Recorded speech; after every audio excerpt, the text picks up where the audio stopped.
have now completed 25% of the challenge. 366 divided by 4 is actually 91.5, so let's round it up, and 92 gets me a quarter of the way through.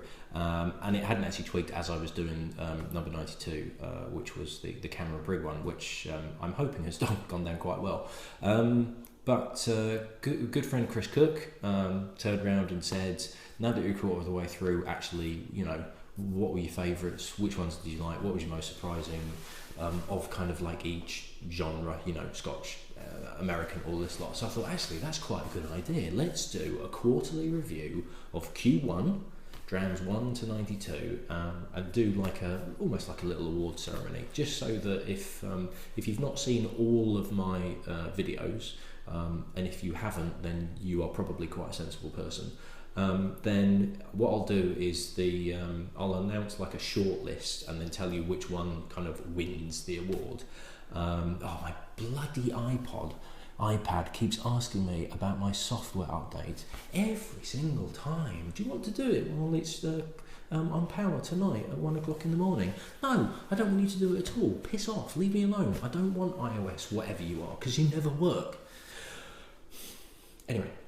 So what I'll do is I'll give you a little short list before I kind of pick one out of that, but I'll tell you what number that was, so that if you do want to go back and have a look at the review or the kind of the video itself, then you can do. So I've got a couple of categories, partly suggested by Chris, thrown a couple in myself, and we'll go through them one by one.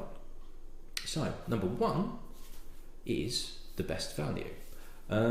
So essentially this is one where I've tried to consider how much it cost and how interesting or good it was in terms of like what is going to give you the best value for money. So it kind of knocks quite a lot on the head, because what I'm looking at is, you know, what's the best value without spending an awful lot of money? What would be like a good whiskey that's going to really do the job and is actually probably better than you would expect for the price? So my short list is Cato's, I'll list them up here as well. Cato's, which was number 80, which was the blended whiskey from Interbev, which was very, very pleasant, very easy to drink, nothing mind-blowing about it, but did everything really well, and just as an easygoing whiskey for about 15 to 20 quid, you can't really go wrong with it. Scallywag, which was review number 59, it was one of my all-time favourite whiskies after I tried it. It was phenomenal stuff. It's about 35, 40 quid, but to be honest, the quality of that whiskey was just to die for. Absolutely brilliant. Ye Franciscan, number 51. I've put this as best value basically because Tobias von Neubrenner, who sent it to me, told me that it was a litre bottle that he'd bought at auction for 8 quid. So value for money wise, fantastic. In terms of the quality of the whiskey, not so good. Old Pulteney, number 17, which is one of my all-time favourite whiskies. I still love it. I still think it's fantastic. I think for about 30 quid, if you can find it for like 25 quid, it's a bargain. As a single malt Scotch, it is fantastic, and it's my recommendation as like an entry-level Scotch whiskey.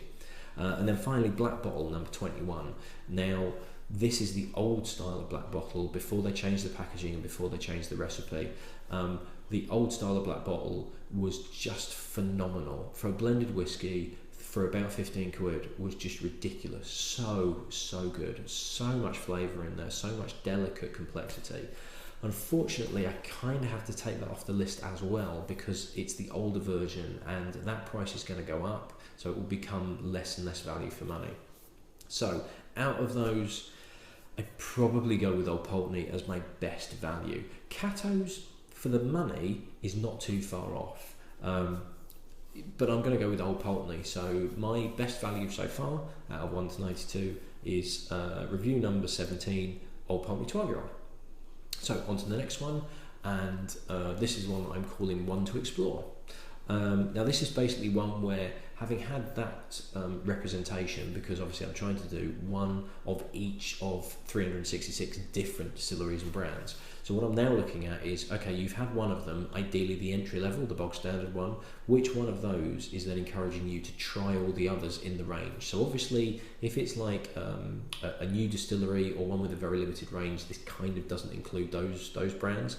But I'm looking at brands or distilleries where they've got a decent range, and actually, because that one was so good, I want to try the others, be it older or different expressions or different even types of whiskey itself within that company. So I have Old Pulteney is back on there because Old Pulteney 12 is fantastic. I sort of cheated a little bit. I've had the 17 before, and that is phenomenal. Old Pulteney was review number 17. I would happily try all of those in that range. I think I've got a feeling that they're all going to be absolutely brilliant. Penderyn, which was number 27. The single cask bourbon matured one that I had was phenomenal. I have had one of their standard bottlings before, and that was really good, and I'm really intrigued to find out what all the rest of them are like, because they seem to be really, really good. Kiln Embers from Weems Malts, which was review number 63, that was fantastic. That was a really, really good smoky, and not iodine peaty, but smoky whiskey. The quality of that is really intriguing me for the other ones that they do as well. The Hive, which is the honey-based one. I can't remember what the other ones are called now. Velvet Fig, which is one of the limited edition ones. Really intrigued to see what the other releases are like. And finally, Teeling, which was number 72. The single grain was fantastic. Now, these are a young company, but I believe they've got a blended. I think they might have a single malt as well. And I am very intrigued to find out what those others are like. Now, I've actually been given a sample of their blended whiskey. I'm keeping it to one side because technically I've done the same brand. So as reluctant as I am, I'm leaving that to later on, but I am very much looking forward to doing it, even if it's after the end of the challenge.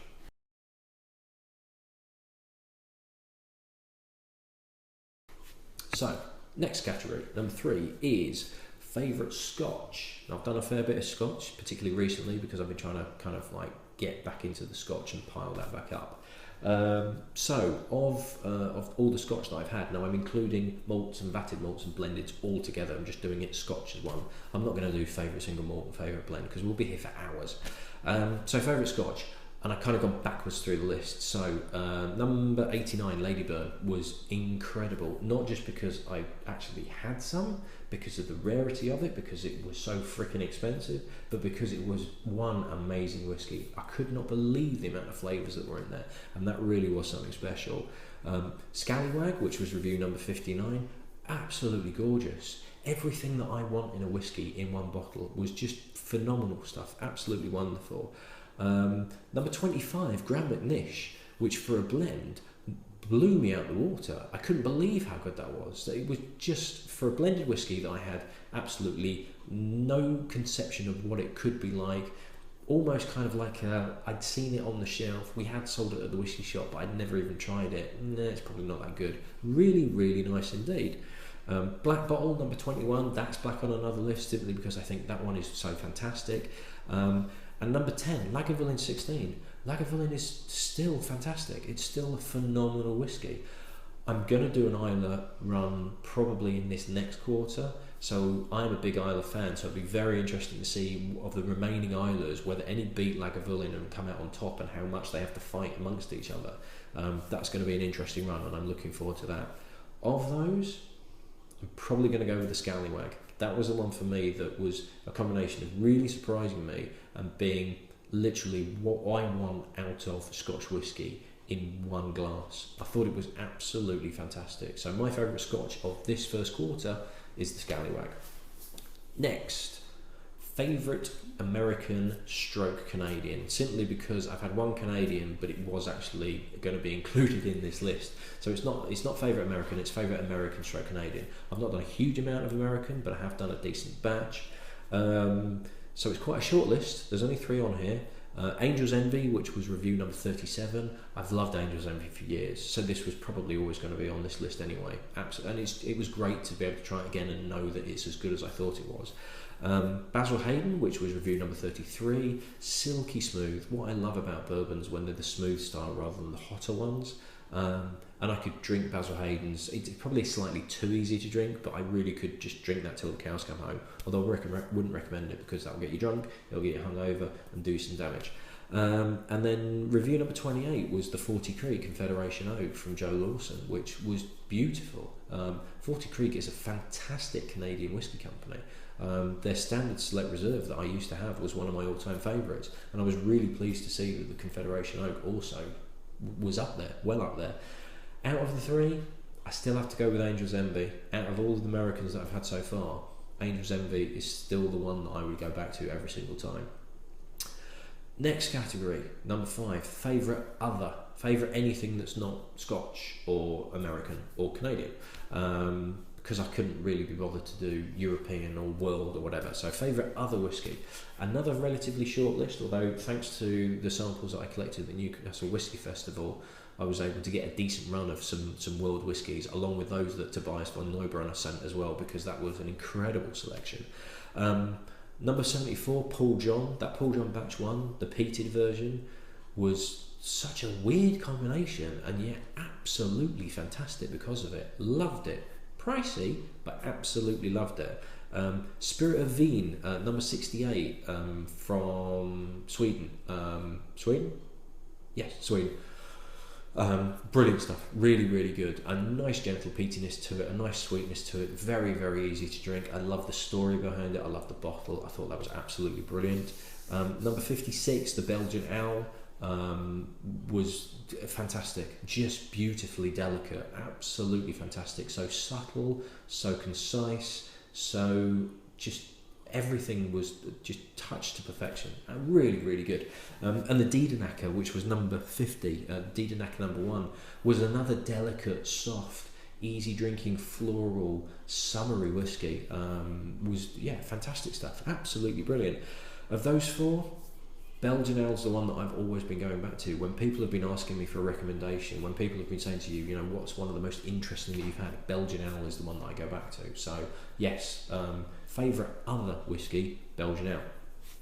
Next will be the most disappointing. Now you can probably guess what this is going to be, but I'm going to run down a short list anyway. Number 71, Ardmore Legacy. The Ardmore Traditional, I remember, was pretty good, and I'd already heard a few rumblings that the Legacy wasn't that good, but it really wasn't that good at all.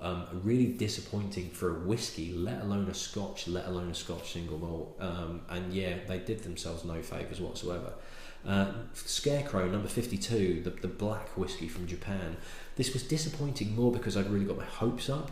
I'd read about it, I'd heard about what they were doing with it, and I was really hoping that there was going to be much more to it. And I was disappointed once I got the whiskey into my mouth, because even on the nose it was like, wow, this could be still quite interesting, but what there's there on the nose just wasn't there on the palate, and it was such a shame. And as far as from what I can gather from Tobias as well, he was quite disappointed with it as well. Booker's number 31 is a bourbon that I've been looking forward to trying. It's one of the small batch bourbons from Jim Beam. It's the premium one, it's kind of the most expensive one. I've seen it on shelves, I've been really intrigued to know what it's like. I've kind of had it in my head what it tastes like, and it didn't. It was too hot, it was too fiery, it was too much. You had to fight the damn thing, and it just let me down. I was really disappointed with it. Number 23, the Prince of Wales, which was just...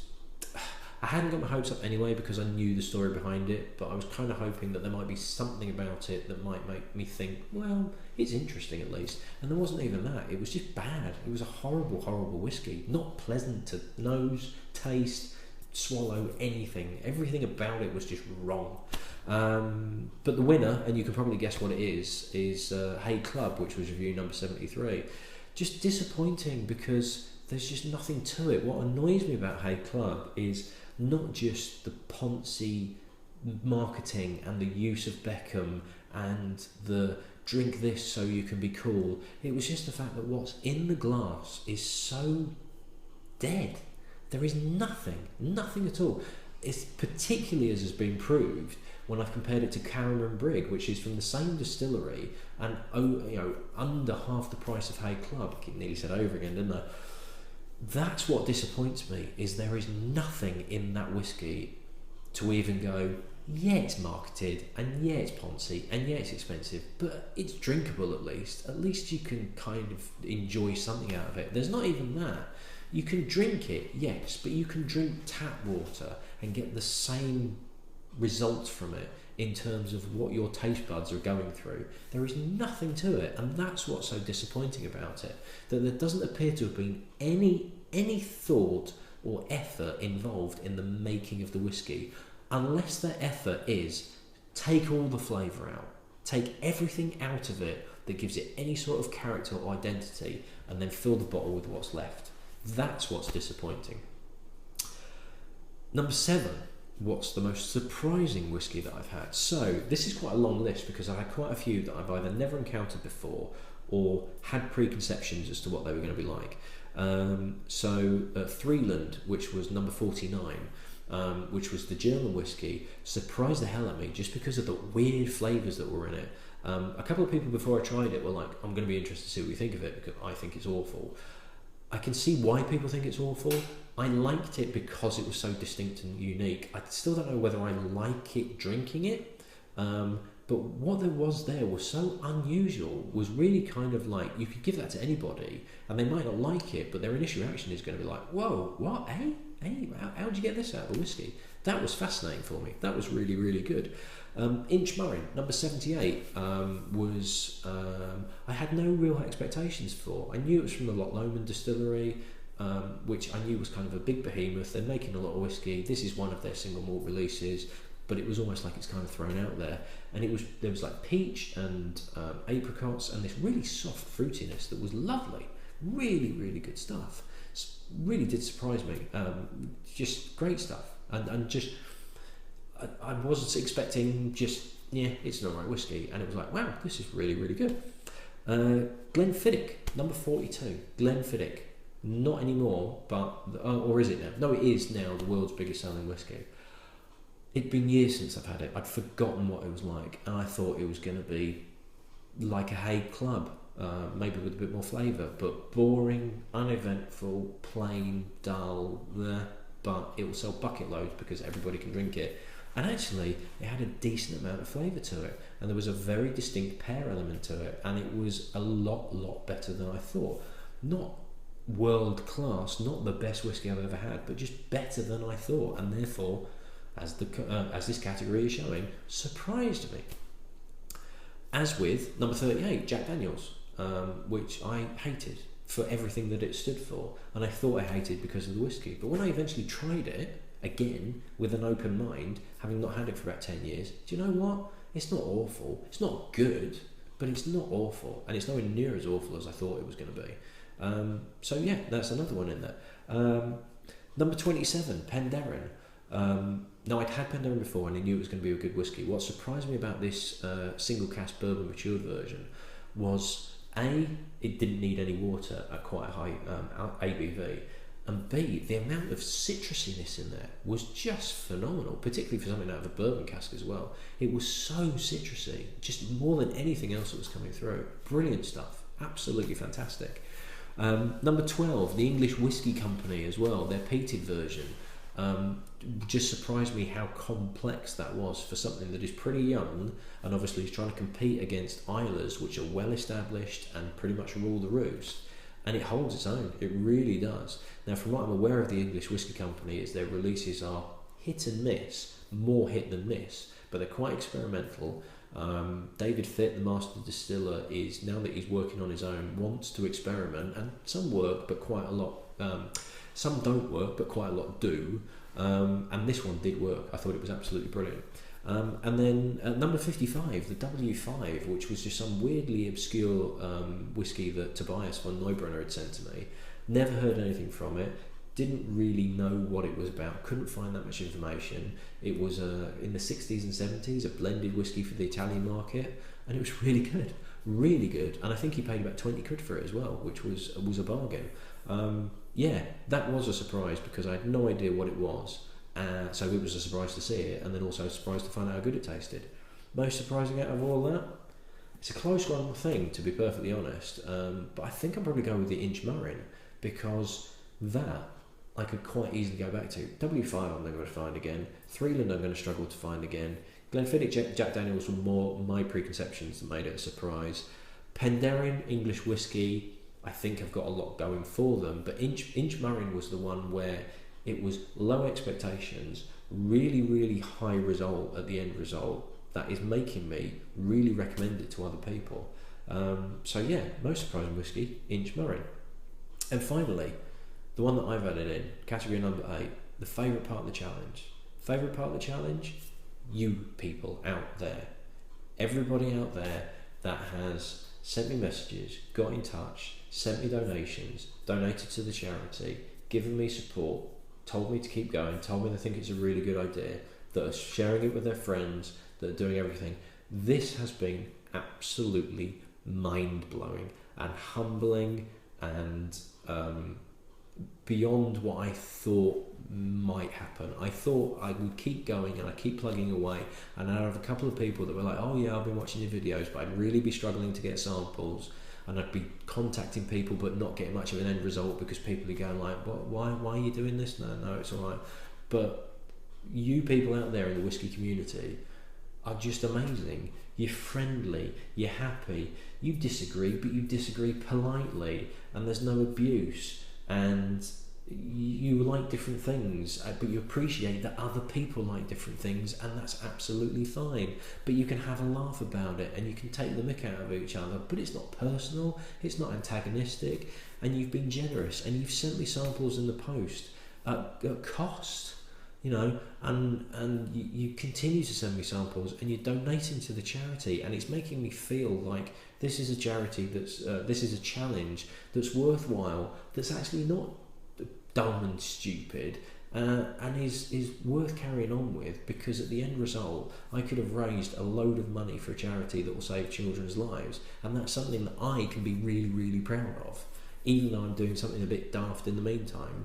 But it's taken a long time, it's hard work, it's interfering with my family life, but fortunately my wife is understanding about it, and my kids think that daddy is doing something a bit silly, so it's all good fun, and you get parcels in the post, and what's in this one.